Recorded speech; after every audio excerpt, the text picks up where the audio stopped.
కష్టపడేవాడు ఎడారిని కూడా నందనవనం చేస్తాడు. సోమరిపోతూ బంగారు గనిలో ఉన్నప్పటికీ బికారిగానే ఉంటాడు. విశ్రాంతిగా కూర్చొని అభివృద్ధి చెందుతాములే అని వేచి చూడకండి.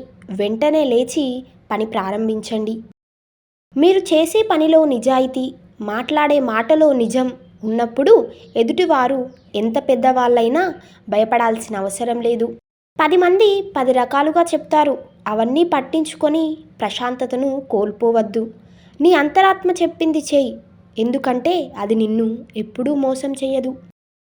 మీతో ఒక స్త్రీ తన బాధలు, సమస్యలు పంచుకుందంటే ఆమె మిమ్మల్ని నమ్ముతోందని అర్థం. కాబట్టి ఆమెను ఒక సోదరిలా భావించి ధైర్యాన్నివ్వండి. దొరికిన దానితో సంతృప్తి పడేవాడు ఎప్పటికీ చెడిపోడు. ఎంత దొరికినా అసంతృప్తి పడేవాడు ఎప్పటికీ బాగుపడడు. నీ దగ్గర 40 ఏళ్ల వయసులో కూడా డబ్బు లేకపోతే ఇప్పుడు కూడా నీవు దాన్ని సరిచేసుకోవటానికి అవకాశం ఉంది. ఎక్కువగా సంపాదించే సామర్థ్యాన్ని వయస్సు ఎప్పుడూ ప్రతిబింబించదు.